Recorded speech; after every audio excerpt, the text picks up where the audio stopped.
DNC Tamil நேயர்களுக்கு வணக்கம். நான் மனோஜ். போன வாரம் எந்த ஏஜ் குரூப்புக்கு என்ன மாதிரியான மியூச்சுவல் ஃபண்ட் செட் ஆகும் அப்படிங்கிறத பார்த்துருந்தோம். இந்த வாரம் மியூச்சுவல் ஃபண்டில் இன்வெஸ்ட் பண்ணுறதுக்கு என்ன மாதிரியான ஆப்ஷன்ஸ் இருக்குது அப்படிங்கிறத விரிவாக பேசுகிறதுக்காக மணிமந்திரி ஃபினான்ஷியல் சர்வீஸுடைய ஃபவுண்டர் எஸ் கோபி இணைஞ்சிருக்காரு. வணக்கம். வணக்கம். ஓகே, இப்போ மியூச்சுவல் ஃபண்ட் எல்லோரும் இன்வெஸ்ட் பண்ணலாம், எல்லா ஏஜ் குரூப்பும் இன்வெஸ்ட் பண்ணலாம் அப்படின்ற மாதிரி பேசியிருந்தோம். இப்போ மியூச்சுவல் ஃபண்டில் இன்வெஸ்ட் பண்ணுறதுக்கு என்ன மாதிரியான ஆப்ஷன்ஸ்லாம் இருக்குது? மியூச்சுவல் ஃபண்டில் நீங்கள் இன்வெஸ்ட் பண்ணுறதுக்கு நிறைய ஆப்ஷன்ஸ் இருக்குது.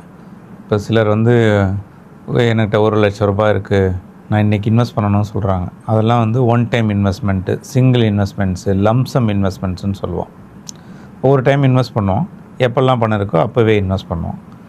இதில் ஆப்ஷன்ஸ்னு பார்த்தீங்கன்னா எஸ்ஐபி பெஸ்ட் ஆப்ஷன்ஸு, எஸ்டிபின்னு ஒரு ஆப்ஷன்ஸ் இருக்குது, அதுக்கப்புறம் எஸ்டபிள்யூபி ஆப்ஷன்ஸ் இருக்குது. இதெல்லாம் முக்கியமான ஆப்ஷன்ஸ். மியூச்சுவல் ஃபண்டில் நார்மலாக ஒரு இன்வெஸ்ட் பண்ணுறவங்களுக்கும் பெனிஃபிட் பார்க்குறவங்களுக்கும் இதை யூஸ் பண்ண முடியும். லம்சம்ன்றது நீங்கள் ஒன் டைமாக இன்வெஸ்ட் பண்ணுறீங்க, எஸ்ஐபின்றது மந்த்லி இன்வெஸ்ட் பண்ணுவீங்க, எஸ்டிபின்றது ஒன் டைமாக இன்வெஸ்ட் பண்ணி அதை ட்ரான்ஸ்ஃபர் பண்ணுறது தான் சிஸ்டமேட்டிக் ட்ரான்ஸ்ஃபர் பிளான். எஸ்டபிள்யூபின்றது இன்வெஸ்ட் பண்ணிவிட்டு மந்த்லி விட்ரா பண்ணுறது.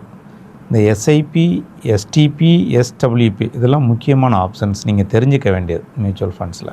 ஓகே, இப்போ எஸ்ஐபி, எஸ்டபிள்யூபி, எஸ்டிபி அப்படின்ற 3 விஷயம் சொன்னீங்க. அந்த 3 விஷயமும் என்னது, இது 3 எப்படி ஒர்க் ஆகுது?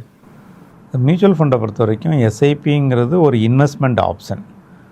நீங்கள் இன்வெஸ்ட் பண்ணுறத மந்த் ஆன் மந்த்து இன்வெஸ்ட் பண்ணுறீங்க இல்லையா, அது மந்த்லி, குவார்ட்டர்லி இந்த மாதிரி டிஃப்ரெண்ட் டைமில் டென்யூரில் நீங்கள் இன்வெஸ்ட் பண்ணுறது தான் எஸ்ஐபி. சிஸ்டமேட்டிக் இன்வெஸ்ட்மெண்ட் பிளான் சொல்லுவோம். சிஸ்டமேட்டிக்காக நீங்கள் மந்த்லி போடுறீங்களா, குவார்ட்டர்லி போடுறீங்களா, ஆர் இந்த டேட்டில் நீங்கள் வீக்லி கூட ஆப்ஷன்ஸ் எடுத்துக்கலாம். எஸ்ஐபி ஆப்ஷன்ஸ் எல்லாருக்கும் சூட்டபுளாக இருக்க ரீசன் எல்லா மார்க்கெட்லேயும் இன்வெஸ்டர் ஆகும், அதாவது எல்லா டைம்லேயும் இன்வெஸ்டட் ஆகிட்டே இருக்கும். அப்போ என்னாகும், அவங்களோட மார்க்கெட் வொலட்டாலிட்டிக்கு தகுந்த மாதிரி யூனிட்ஸ் கூடும், யூனிட்ஸ் குறையும். அப்போ ஆவரேஜ் ப்ரைஸிங் பெட்டராக இருக்கும். இந்த எஸ்ஐபியோட கான்செப்ட் எதுக்கு மெயினாக கொடுக்குறாங்கன்னா, உங்களுக்கு இன்கம் வரும்போதே உங்களோட சேவிங்ஸை பிளான் பண்ணுறது தான் எஸ்ஐபி. இது யாரெல்லாம் மந்த்லி எங்களுக்கு ரெகுலர் கமிட்மெண்ட்ஸ் இருக்குது, அதுக்கு சூட்டபுளான ஒரு இன்வெஸ்ட்மெண்ட் ஆப்ஷன் வேணும்னா அவங்க எஸ்ஐபியை சூஸ் பண்ணலாம். எல்லாருமே எஸ்ஐபி சூஸ் பண்ணலாம்.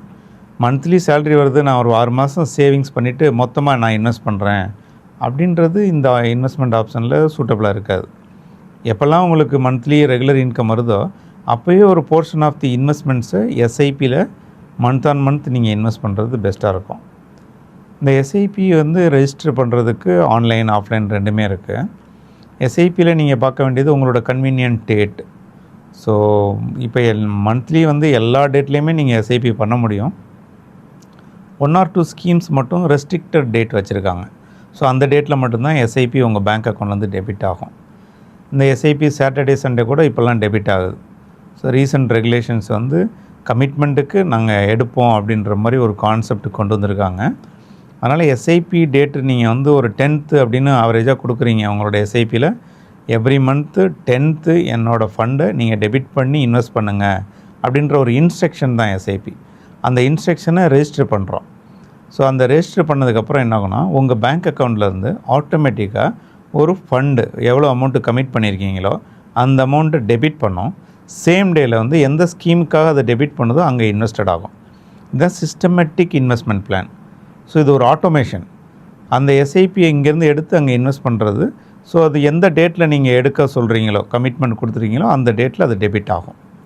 சில ஸ்கீம்ஸில் சாட்டர்டே சண்டே போக அடுத்த ஒர்க்கிங் டேயில் எடுக்கிறாங்க. Most of the schemes particular day, அது எனி ஹாலிடே இருந்தாலும் இப்போல்லாம் எடுக்கிறாங்க. அதனால் எஸ்ஐபிங்கிறது சிஸ்டமேட்டிக் இன்வெஸ்ட்மெண்ட் பிளான். ஒரு பர்டிகுலர் டேட்டில் ஒரு பர்டிகுலர் டென்யூருக்கு, அதாவது 3 years, 5 years, 6 months, 10 years, அதாவது லைஃப் டைம் அப்படின்னா ஒரு 30 years மேக்ஸிமம். ஸோ நான் ஆஸ் அண்ட் வென் நான் க்ளோஸ் பண்ணுற வரைக்கும் எஸ்ஐபி எடுக்கலாம். இதெல்லாம் ஒரு கமிட்மெண்ட் டென்யூர்ஸ். ஸோ அந்த பீரியடுக்கு அது ஆட்டோமேஷன் ஃபங்க்ஷன் இருந்துகிட்டே இருக்கும். இதை நீங்கள் ரெஜிஸ்டர் பண்ணலாம், மாடிஃபை பண்ணலாம், கேன்சல் பண்ணலாம். ஸோ இதெல்லாமே ரொம்ப ஃப்ரீக்வெண்ட்டாக கொடுத்துருக்காங்க. ரெஜிஸ்டர் பண்ணுறதுக்கும் கேன்சல் பண்ணுறதுக்கும் ஒரு பர்டிகுலர் டியூரேஷன் இருக்குது. நீங்கள் 1 வீக்லேயும் கேன்சல் பண்ணலாம். சில ஸ்கீமில் 1 month ஆகும் கேன்சலேஷன் பண்ணுறதுக்கு.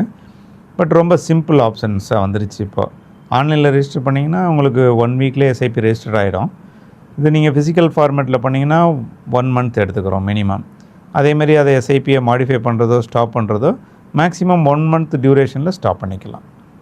ஃப்யூச்சரில் வந்து உங்களுக்கு டெபிட் ஆகலைன்னா, ஸோ உங்களோட பேங்க் அக்கௌண்ட் இன்ஆக்டிவ் ஆகிடுச்சு, 2 மாதம் டெபிட் ஆகுது, பவுன்ஸ் ஆகிட்டே இருக்குது, 3ஆவது மாதம் பவுன்ஸ் ஆகிடுச்சுன்னா அது ஆட்டோமேட்டிக்காக ஸ்டாப் ஆகிரும். அதை நீங்கள் மறுபடியும் ரிக்வஸ்ட் கொடுத்து ஸ்டார்ட் பண்ணணும், இல்லை நீங்கள் பேங்க் அக்கௌண்ட்டை சேஞ்ச் பண்ணி ஸ்டார்ட் பண்ணணும். ஸோ இதெல்லாம் தான் SIP. SIP suitable for all type of investments, all category of investments. அது வந்து உங்களோட children's fund, retirement fund, active earning fund, wealth க்ரியேஷனுக்காக நீங்கள் இன்வெஸ்ட் பண்ணுற ஆப்ஷன்ஸு எல்லாத்துலேயுமே எஸ்ஐபி பண்ணலாம். ஈவன் இஎல்எஸ்எஸ்ஸுக்கும் நீங்கள் மந்த்லி இன்வெஸ்ட்மெண்ட்ஸ் பண்ணலாம். எஸ்டிபின்றது அது ஒரு investment option, systematic transfer plan. இந்த சிஸ்டமேட்டிக் ட்ரான்ஸ்ஃபர் பிளான் எப்படி ஃபங்க்ஷன் ஆகுதுன்னா, நீங்கள் வந்து ஒரு லம்சமாக ஒரு அமௌண்ட் இன்வெஸ்ட் பண்ணணும்னு பார்க்குறீங்க. ஸோ ஃபஸ்ட்டு வந்து ஒரு 10 lakhs ஒரு எக்ஸாம்பிளுக்காக சொல்கிறேன். ஒரு 10 லட்ச ரூபா இன்வெஸ்ட் பண்ணுறவங்க, இன்றைக்கி மார்க்கெட் எப்படி இருக்குது, இந்த டேட்டில் போடலாமா, இது வந்து கரெக்டான டைமா, ரிஸ்க் எப்படி இருக்குன்றது தெரியாமல் இருக்கும்போது நீங்கள் இந்த எஸ்டிபியை சூஸ் பண்ணலாம். இந்த எஸ்டிபின்றது உங்களோட பல்க் இன்வெஸ்ட்மெண்ட்ஸை ஒரு ஃபண்டில் இன்வெஸ்ட் பண்ணி அங்கேருந்து ட்ரான்ஸ்ஃபர் பண்ணுறது. இது மெயினாக யார் யூஸ் பண்ணுவாங்கன்னா, ஈக்விட்டியில் இன்வெஸ்ட் பண்ணுறவங்க ஒரே நாளில் இன்வெஸ்ட் பண்ணாமல் ஒரு பர்டிகுலர் டைமில் ஸ்லோ மேனரில் இன்வெஸ்ட் பண்ணுறதுக்காக இந்த எஸ்டிபி ஆப்ஷனை யூஸ் பண்ணலாம். சிஸ்டமேட்டிக் ட்ரான்ஸ்ஃபர் பிளான், நீங்கள் ஒரு பல்காக ஒரு ஃபண்டில், லிக்விட் ஃபண்டில் இன்வெஸ்ட் பண்ணுறீங்க, அங்கேருந்து ஒரு ஈக்விட்டிக்கு ட்ரான்ஸ்ஃபர் பண்ணுறீங்க. அது week on week or monthly or daily இல்லை குவார்ட்டர்லி. ஸோ இந்த பேசிஸில் எப்படி எஸ்ஐபி ஒர்க் ஆச்சோ அதே மாதிரி இந்த எஸ்டிபியும் நீங்கள் வந்து யூஸ் பண்ணிக்க முடியும். ஒரு ஃபண்ட்லேருந்து இன்னொரு ஃபண்டுக்கு ட்ரான்ஸ்ஃபர் பண்ணுறது தான். ஒரு பர்டிகுலர் மியூச்சுவல் ஃபண்ட் கம்பெனிக்குள்ளே தான் இதை பண்ண முடியும், டிஃப்ரெண்ட் கம்பெனியில் பண்ண முடியாது. ஸோ ஒரு நேம்க்கு எடுத்துக்கோங்க, நீங்கள் ஒரு கம்பெனி நேம் சொன்னீங்கன்னா அந்த மியூச்சுவல் ஃபண்ட் கம்பெனியில் நிறைய ஸ்கீம்ஸ் இருக்கும். ஒரு ஸ்கீம்ஸ்லேருந்து இன்னொரு ஸ்கீம்ஸ்க்கு யூஸ் பண்ணுறது தான் எஸ்டிபி ஆப்ஷன்ஸ். எஸ்ஐபி, எஸ்டிபி ரெண்டுமே டிஃப்ரெண்ட் ஃபங்க்ஷன். எஸ்ஐபின்றது டைரெக்டாக உங்களோட பேங்க் அக்கௌண்ட்லேருந்து டெபிட் ஆகி இன்வெஸ்டட் ஆகுது. எஸ்டிபின்றது நீங்கள் ஒரு ஃபண்டில் இன்வெஸ்ட் பண்ணதுக்கு அப்புறம் இந்த ஃபண்டுலேருந்து இந்த ஃபண்டுக்கு ட்ரான்ஸ்ஃபர் பண்ணுங்க அப்படின்னு கொடுக்குற ஆப்ஷன்ஸ் தான் சிஸ்டமேட்டிக் ட்ரான்ஸ்ஃபர் பிளான். ஸோ அது டெய்லி இவ்வளோ அமௌண்ட்டை பர்டிகுலர் டேட்டில் இந்த பர்டிகுலர் ஃபண்ட்ஸுக்கு ட்ரான்ஸ்ஃபர் பண்ணுங்க அப்படின்னு நீங்கள் கொடுத்துட்டிங்கன்னா அந்த இன்ஸ்ட்ரக்ஷன் படி இந்த ஃபண்டில் டெபிட் பண்ணோம், இந்த ஃபண்டில் இன்வெஸ்ட் பண்ணோம். ஸோ இங்கே டேட்டில் எப்படி டெபிட் ஆகுதோ அது வந்து நெக்ஸ்ட் டே வந்து இந்த பர்டிகுலர் ஃபண்டில் இன்வெஸ்டட் ஆகும். ஸோ இது வந்து எஸ்டிபி. ஒரு ஃபண்டுலேருந்து 2 ஃபண்டுக்கு 3 ஃபண்டுக்கு மல்டிபிள் ஃபண்ட்ஸுக்கு நீங்கள் சிஸ்டமேட்டிக்காக ட்ரான்ஸ்ஃபர் பண்ண முடியும். நீங்கள் அதில் செய்ய வேண்டியது இன்ஸ்ட்ரக்ஷன், எவ்வளோ அமௌண்ட்டு, எவ்வளோ டென்யூரில், நீங்கள் வந்து என்ன டிஃப்ரென்ஸ் வீக்லியாக மந்த்லியாக அப்படின்றத கொடுத்துட்டிங்கன்னா அது ஆட்டோமேட்டிக்காக எவ்வளோ ஃபண்ட்ஸ் இருக்கோ அது வரைக்கும் இது வந்து டெபிட் பண்ணோம். ஃபண்ட்ஸ் அங்கே வந்து காலி ஆயிடுச்சுன்னா your SWP value will be low அப்படின்றத காமிச்சிரும். ஸோ அந்த சிஸ்டமேட்டிக் ட்ரான்ஸ்ஃபர் பிளான் எவ்வளோ ஃபண்டு இருக்கோ அது வரைக்கும் ட்ரான்ஸ்ஃபர் பண்ணும். சிஸ்டமேட்டிக் விட்ராயல் பிளான் அதான் எஸ்டபிள்யூபி.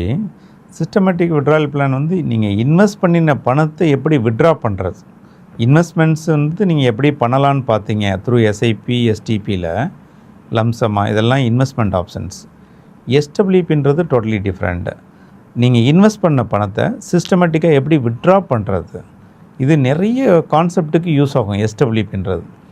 எஸ்டபிள்யூபியில் நீங்கள் மந்த்லி இவ்வளோ அமௌண்ட் எனக்கு வந்து ரெகுலராக விட்ரா பண்ணி என்னோடய பேங்க் அக்கௌண்ட்டில் க்ரெடிட் பண்ணணும் அப்படின்னு ஒரு இன்ஸ்ட்ரக்ஷன் கொடுக்குறீங்க. ஸோ அது ஆட்டோமேட்டிக்காக வந்து உங்களுக்கு அங்கே எத்தனை மந்த்துக்கு நீங்கள் எவ்வளோ அமௌண்ட்டுக்கு கொடுக்குறீங்களோ, என்ன டேட்டில் கொடுக்குறீங்களோ அதை ஆட்டோமேட்டிக்காக கால்குலேட் பண்ணி உங்களுக்கு விட்ரா பண்ணி கொடுக்கும். இந்த எஸ்டபிள்யூபியில் ஒர்க்கிங் டே, சாட்டர்டே சண்டே வருது, எவ்ரி மந்த்து 15th கொடுக்குறீங்க, அன்றைக்கி நான் ஒர்க்கிங் டேயாக இருக்குதுன்னு வச்சுக்கோங்க. நெக்ஸ்ட் ஒர்க்கிங் டேயில் அதை டெபிட் பண்ணி உங்கள் பேங்க் அக்கௌண்ட்டில் க்ரெடிட் பண்ணும். ஸோ இது எப்படின்னா ஒரு ரிடம்ஷன் ப்ராசஸ். இந்த ரிடம்ஷன் ப்ராசஸை சிஸ்டமேட்டிக்காக பண்ணுறது தான் எஸ்டபிள்யூபி. நீங்கள் ஃபிக்ஸட் அமௌண்ட்டு கொடுத்துட்டிங்கன்னா அந்த அமௌண்ட்டை விட்ரா பண்ணோம், யூனிட்ஸை கொடுத்துட்டிங்கன்னா யூனிட்ஸை வந்து விட்ரா பண்ணி கொடுத்துரும். ஸோ யூனிட்ஸ் ப்ரைஸ் வந்து மோஸ்ட்லி அப்ளிகபிளாக சூட்டபிளாக இருக்காது. நீங்கள் அமௌண்ட்டை கொடுத்துட்டிங்கன்னா அதுக்கு ஈக்குவலண்ட்டான யூனிட்ஸை விட்ரா பண்ணி கொடுத்துரும். இது நார்மலாக ரிட்டையர்மெண்ட் இன்கம், சில பேருக்கு வந்து அவங்களோட பேமெண்ட்ஸுக்காக வந்து எஸ்டபிள்யூபி பண்ணுவாங்க. இது நிறைய ஆப்ஷன்ஸ், நீங்கள் எப்படி ஆப்ஷன்ஸில் வேணாலும் எஸ்டபிள்யூபியை யூஸ் பண்ணலாம். ஏன்னா அந்த பர்டிகுலர் டேட்டில் விட்ரா பண்ணுறது அது systematic function. Irrespective of market வந்து அது சேம் டேட்டில் அது விட்ரா பண்ணி கொடுத்துரும். மார்க்கெட் அப்ஸ் அண்ட் டவுன் அதெல்லாம் பார்க்காது, அது auto function.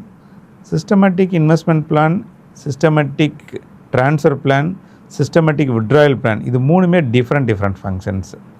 SWP mostly retired ஆனவங்க அவங்க யூஸ் பண்ணுறதுக்கு பெஸ்ட் ஆப்ஷன். ஓகே, இப்போ வந்து எஸ்ஐபியில் வந்து மந்த்லி வீக்லி கூட இன்வெஸ்ட் பண்ணலாம் அப்படின்ற மாதிரி சொன்னீங்க. அந்த இன்வெஸ்ட் பண்ணுற அமௌண்ட் வந்து மினிமம் அமௌண்ட்டு அந்த மாதிரி ஏதாவது இருக்கா? எஸ்ஐபியில் இன்வெஸ்ட் பண்ணுறதுக்கு இப்போ நிறைய ஆப்ஷன்ஸ் கொடுத்துருக்காங்க. எல்லோரும் போட்டி போட்டு கம்மி பண்ணியிருக்காங்க. முன்னாடி வந்து மினிமம் இன்வெஸ்ட்மெண்ட்ஸே 5,000 ருபீஸ் இருந்தது, அது 1,000 ருபீஸ் ஆச்சு. இப்போ 500 ஈவன் 50 ருபீஸுக்கு கூட நீங்கள் இன்வெஸ்ட் பண்ணலாம்.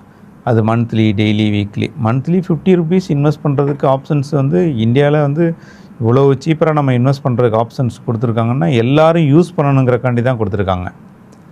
மாதம் 50 ரூபா சேவ் பண்ணலாமே. ஒரு நார்மலாக இப்போ டெய்லி வேஜஸ்ஸு ஈவன் இப்போது வந்து உங்களால் மினிமம் இவ்வளோ தான் ஏர்ன் பண்ண முடியுது. ஸோ அவங்கெல்லாம் வந்து மினிமம் 50 ருபீஸ் 100 ருபீஸ்லாம் இன்வெஸ்ட் பண்ணுறாங்க. அதுக்கு நீங்கள் மினிமம் அமௌண்ட்னா வந்து 50லேருந்தே இன்வெஸ்ட் பண்ணலாம்.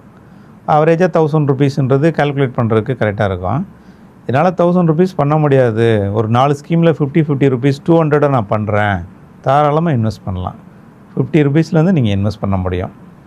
ஒன்லி 6 இன்ஸ்டால்மெண்ட்டு தான் கொடுக்குறாங்க மினிமம் கமிட்மெண்ட்ஸு.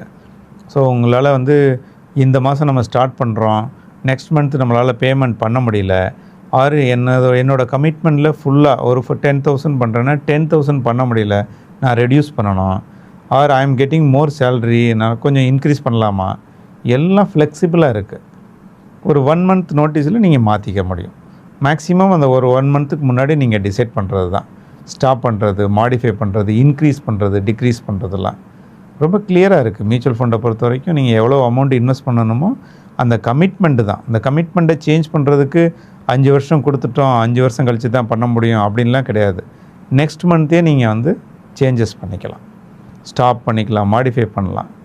மினிமம் 50 ருபீஸ்லேருந்தே ஸ்டார்ட் பண்ணலாம். இதெல்லாம் வெரி குட் ஆப்ஷன்ஸ் மியூச்சுவல் ஃபண்ட்ஸில். எஸ்ஐபியோட பெரிய கான்செப்டே இன்றைக்கி வந்து இவ்வளோ பேர் இவ்வளோ எஸ்ஐபி பண்ணுறாங்கன்னா இந்தியாவை பொறுத்த வரைக்கும் இதெல்லாம் பெஸ்ட் ஆப்ஷன்ஸு. முன்னாடி அவேர்னஸ் ரொம்ப கம்மியாக இருந்தது. இப்போ யாரை கேட்டாலும் மியூச்சுவல் ஃபண்ட்ஸ்னால் என்னென்னு தெரியும், எப்படி இன்வெஸ்ட் பண்ணுறது அப்படின்றதுக்கு நிறைய ஆப்பர்ச்சுனிட்டி இருக்குது. நீங்கள் ஆன்லைனில் பண்ணலாம், ஆஃப்லைனில் பண்ணலாம். எஸ்ஐபி 50 ருபீஸ்லேருந்தே பண்ணுறதுனால நிறைய இன்வெஸ்டர்ஸ் உள்ளே வராங்க. ஓகே, இந்த மாதிரி இன்வெஸ்ட் பண்ணுறப்போ ஸ்கேம் ஆகுறதுக்கு ஏதாவது வாய்ப்பு இருக்கா? மியூச்சுவல் ஃபண்டில் இன்வெஸ்ட் பண்ணுறதுக்கு நீங்கள் ரெகுலேட்டரி ஸ்ட்ராங்காக இருக்கனால மற்ற இன்வெஸ்ட்மெண்ட்ஸ் மாதிரி நீங்கள் இங்கே பயப்பட வேண்டியதில்லை. லைக் சிட் ஃபண்ட்லாம் நிறைய பார்த்துருப்பீங்க, எம்எல்எம் கம்பெனிலாம் நிறைய பார்த்துருக்கீங்க. ஸோ அந்த மாதிரி ஸ்கேம் நடக்குதுன்னு நிறைய நியூஸ் கேள்விப்பட்டிருப்பீங்க. மியூச்சுவல் ஃபண்டில் அது மாதிரி நடக்க வாய்ப்பே கிடையாது. ஏன்னா ரெகுலேட்டரி அந்தளவுக்கு ஸ்ட்ராங்காக இருக்காங்க. செபியோட ரெகுலேஷன்ஸு டே டு டே பார்த்திங்கன்னா கேஒய்சி அப்டேஷன்லேருந்து ஒவ்வொரு ரெகுலேட்டரியும் ஃபண்ட் மேனேஜர் வரைக்கும் என்ன மாதிரி ஃபாலோ பண்ணணுன்றதில் வெரி கீன். அதனால் எங்கேயும் தப்பு நடக்கிறதுக்கெலாம் வாய்ப்பு கிடையாது. உங்கள் பணம் வந்து லாஸ் ஆகிடும், யாராவது எடுத்துகிட்டு போயிடுவாங்க, இல்லை என்னை ஏமாற்றிட்டாங்க, அந்த மாதிரிலாம் நீங்கள் பார்க்க வேண்டியதில்லை. மியூச்சுவல் ஃபண்ட்னால் என்னென்னு புரிஞ்சு இன்வெஸ்ட் பண்ணணும், அதில் என்ன ரிஸ்க் இருக்குதுன்னு தெரிஞ்சுக்கிறணும். அதுதான் தவிர உங்கள் பணத்தை யாரும் எடுத்துகிட்டுலாம் ஓட முடியாது. இப்போ நீங்கள் ஒரு 1000 ருபீஸ் மந்த்லி போட்டுகிட்டே இருக்கீங்க. ஸோ அது வந்து ஒரு இடத்துல இன்வெஸ்டட் ஆகுது, திருப்பி அது வந்து உங்கள் பேங்க் அக்கௌண்ட்டுக்கு வருது. இதெல்லாம் எப்படி நடக்குது அப்படின்னா, இப்போ இருக்கிற கேஒய்சி ப்ராசஸ் வந்து பயங்கர ஸ்ட்ராங். நீங்கள் உங்கள் பேரில் உள்ள பேங்க் அக்கௌண்ட்டு, உங்களோட கேஒய்சி, இந்த கேஒய்சியில் உங்களோட பேன் ஆதார் மேப்பிங், இதுக்கப்புறம் கேஒய்சியோட வேலிடேஷன், அதை வெரிஃபை பண்ணுறவங்க, இதெல்லாம் தாண்டி தான் உங்களோட இன்வெஸ்ட்மெண்ட்ஸே ஸ்டார்ட் ஆகும். இது சிம்பிளாக இருக்குது, ஏன்னா இன்றைக்கி ஆன்லைனில் கேஒய்சி பண்ணிடலாம். அதில் ப்ராசஸ் சிம்பிளாக இருக்குது, ஆனால் வெரி ஸ்ட்ராங். உங்கள் பேங்க் அக்கௌண்ட்லேருந்து ஒரு இன்வெஸ்ட்மெண்ட்ஸ் அங்கே போகுதுன்னா டைரெக்டாக எங்கேருந்து பேங்க் அக்கௌண்ட்லேருந்து போய் இன்வெஸ்டட் ஆச்சோ சேம் ரிடம்ஷன் அங்கேருந்து டைரெக்டாக பேங்க் அக்கௌண்ட்டுக்கு தான் வரும். உங்கள் பேரில் இன்வெஸ்ட் பண்ணுற அமௌண்ட்டு டைரெக்டாக உங்கள் பேரில் தான் திரும்பி வரும். நீங்கள் உங்கள் ஒய்ஃபுக்காகவோ, உங்கள் சன்னுக்காகவோ, உங்கள் ஃபாதருக்காகவோ உங்கள் பேங்க் அக்கௌண்ட்லேருந்து இன்வெஸ்ட்டே பண்ண முடியாது. ஈவன் உங்கள் டாட்டர் வந்து ஒரு மைனர் சைல்டு அப்படின்னு வச்சுக்கோங்களேன், அவங்க பேரில் இன்வெஸ்ட் பண்ணணுன்னா நீங்கள் அவங்க பேரில் பேங்க் அக்கௌண்ட் ஓப்பன் பண்ணி தான் இன்வெஸ்ட் பண்ண முடியும். நீங்கள் தேர்ட் பார்ட்டியாக செக்கு கொடுத்து அக்செப்டே ஆகாது. ஈவன் உங்கள் டாட்டர் தான், மைனர் தான், பட் அவங்களுக்கு பேங்க் அக்கௌண்ட் இருந்தால் தான் அவங்க பேரில் மியூச்சுவல் ஃபண்டில் இன்வெஸ்ட் பண்ண முடியும். அதனால் ஸ்கேம்லாம் நீங்கள் பயப்பட வேண்டிய அவசியமே கிடையாது. இதில் வந்து அந்த மாதிரி இது வரைக்கும் எந்த லிஸ்ட்டும் வந்ததில்லை. Regulatory very very strong. Okay, mutual fund பற்றி நிறைய விஷயங்கள் ஷேர் பண்ணியிருந்தீங்க. ரொம்ப நன்றி. நன்றி, வணக்கம். இது போன்ற இன்ஃபர்மேஷனை தெரிஞ்சுக்க எங்களுடைய யூடியூப், இன்ஸ்டாகிராம், ஃபேஸ்புக் போன்ற சோஷியல் மீடியா பிளாட்ஃபார்ம்லேயோ எங்களுடைய இணையமான tnctamil.com இணைஞ்சிருங்க. நான் மனோஜ்.